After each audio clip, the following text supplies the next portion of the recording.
Hello, it's John Bauman again. In this video, we're going to take a look at falling prices and whether falling prices in the economy is a good thing or not. First of all, let's establish what causes prices to fall.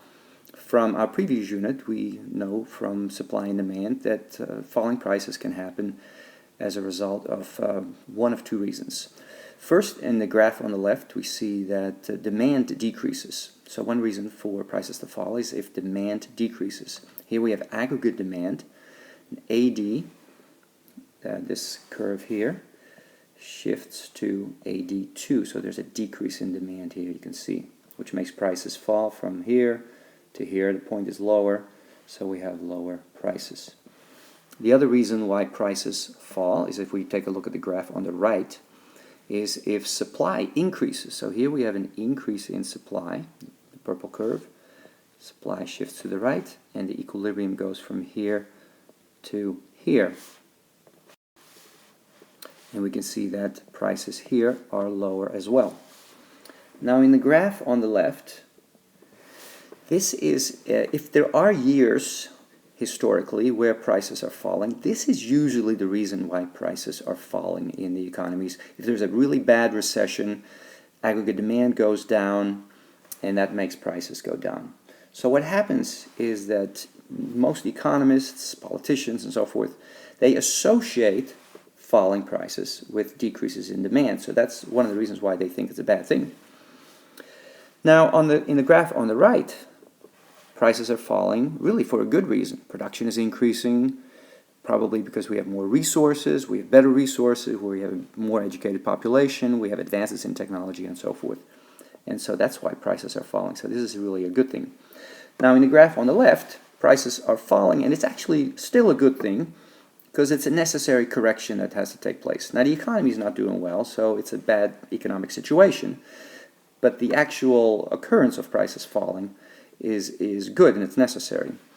But in the graph on the right, there's really absolutely no doubt that that is absolutely a good thing because prices are falling and production is actually increasing. So let's bring in the money supply now.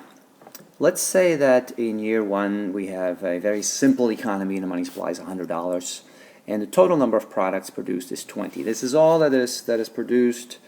And let's say there's no savings, and so people are going to spend the entire $100 on those 20 products.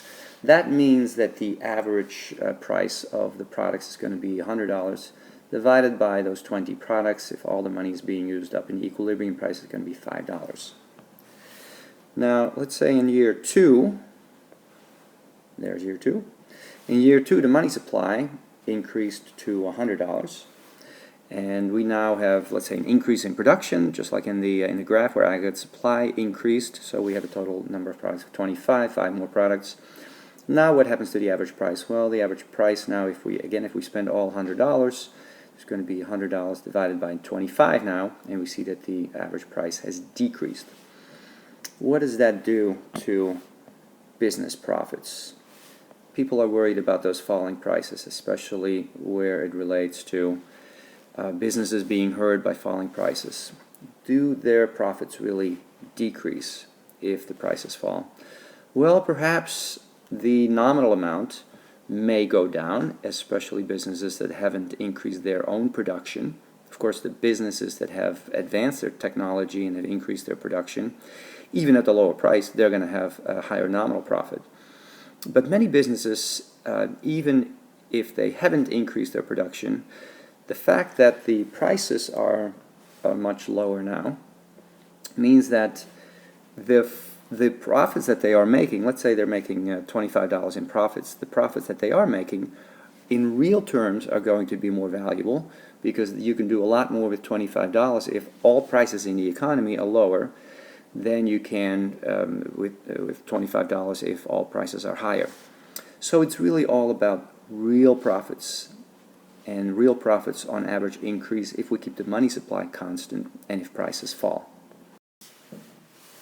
Money supplies in most industrialized economies do not stay constant, however. Typically, in the United States, the Federal Reserve has increased the money supply by about 8 to 10%.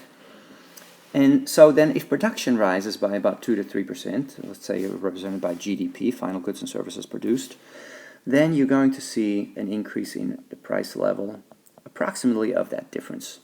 Now that may not be reflected in the CPI necessarily, because that money supply doesn't only go to consumer prices or goods and services in general. It might go to stocks and houses and so forth. But in general, we will see prices increase despite production increases.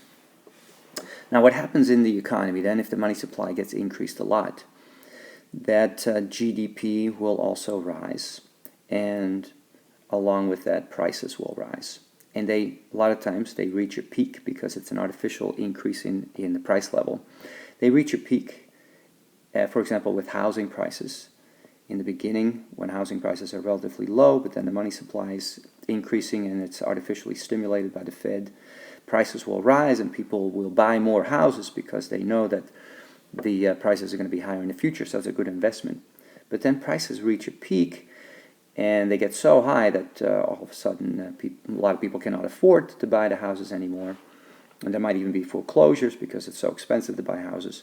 And then after that peak, prices will drop, and then of course GDP will drop as well.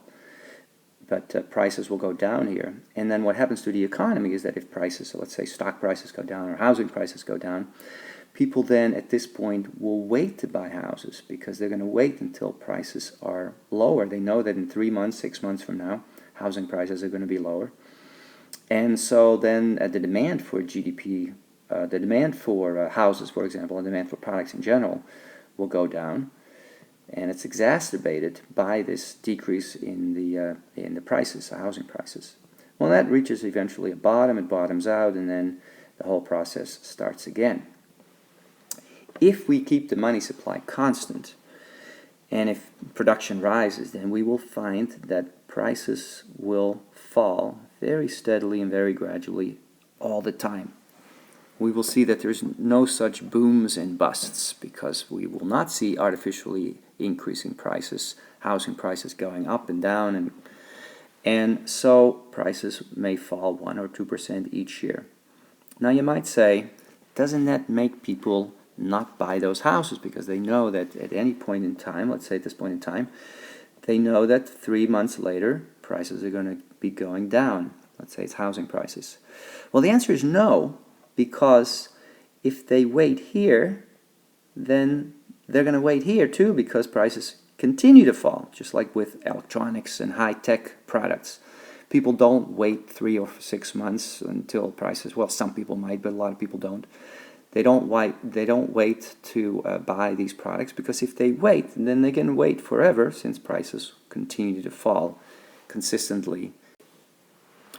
So out of the two scenarios, which one do you like the best? You may like the situation on the left where expansions are artificially inflated and GDP and employment will actually grow more than what it would normally do without any stimulation by the Fed or by the government. Or maybe you like the situation on the right where prices are consistently falling and GDP is consistently rising, maybe not as much as it would if there was stimulation, but we don't have all the disadvantages of inflation. In our text you will notice that there are 6 distinct disadvantages of inflation.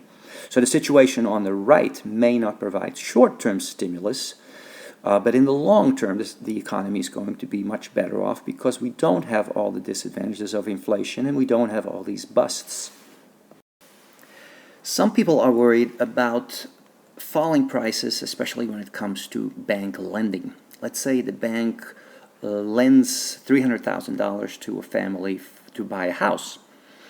Now, if the family does not put any money down, so the entire amount is borrowed, $300,000, and let's say if the bank doesn't ask for a big monthly payment so that the loan doesn't really get paid off, sometimes before the housing crash, banks would only ask the people to pay interest. And so that the loan amount doesn't really get paid off, so that after 5 years the loan amount is still $300,000. And let's say then during a bust the housing prices fall, so that the house may only be worth $250,000 after a couple of months, and the loan is still $300,000. Well, if there's a foreclosure, the bank of course is going to lose the difference, the $50,000.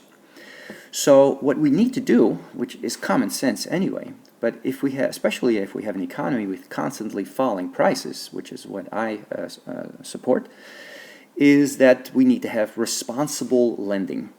And responsible lending means that, first of all, the bank has to ask for money down, let's say 10%, so that if you have a $300,000 loan, the bank will ask the household to contribute $30,000, so the loan is only $270,000.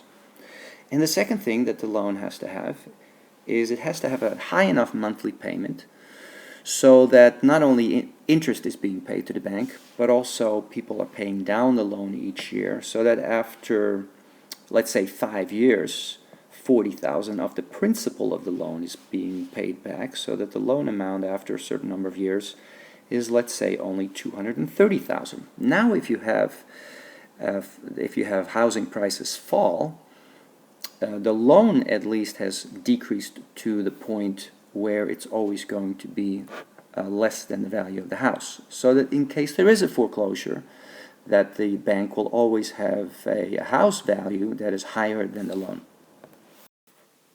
So what are some other consequences of falling prices? Well, first of all, there is no free money for the government. If the government increases the money supply, it's free money for them, and they actually get a free source of revenue. So if we keep the money supply constant, which leads to falling prices, there's no such thing for the government. Also, inflation makes people move into higher tax brackets. Their nominal income increases, not really their real income, but their nominal income. Let's say if your wage goes up by 10% and prices go up by 10%, you get bumped into a higher tax bracket, unless the bracket amounts also increase, but that doesn't always happen. So inflation also leads to more tax revenue for the government. And also, if you don't get an increase in the money supply, and if you don't have that quantitative easing, it takes away power of the government to provide a stimulus in the short run. So that might not be so good for the short run, but it's better for the long run. Now, we do know that government people, politicians and so forth, they like to get some kind of an input into policy making. They want the short term to look good because elections are coming up usually pretty quickly. And so these three consequences are not good for the government. However, they are good for the economy in general. In addition to not having all the disadvantages of inflation, you will also find that the value of people's savings increases. Because if you have $10,000 in savings and prices keep falling every year a little bit, then that $10,000 is actually going to be worth more in 5 or 10 years from now. Right now, it's the opposite. People's savings actually loses value. And now, more savings might not be good for the short term again, because maybe people will save instead of spend, but it's much better for the long term. People's real incomes are going up. Keep in mind that maybe not their nominal incomes might not be increasing so much, or maybe it will stay the same with a constant money supply. But isn't it all about real incomes, what you can buy with it, your purchasing power? And so speaking of buying, this is going to help everyone, this increase in purchasing power, but especially the poor, because the poor spend a lot higher percentage of their total income on groceries and goods that they buy and so forth. Just think of the minimum wage. Let's say if there's a minimum wage of $7. And if prices fall, that minimum wage increases in value every single year. You would never have a discussion about should we increase the minimum wage or not. Just make prices fall and people's purchasing power will increase, and it helps everyone, especially the poor.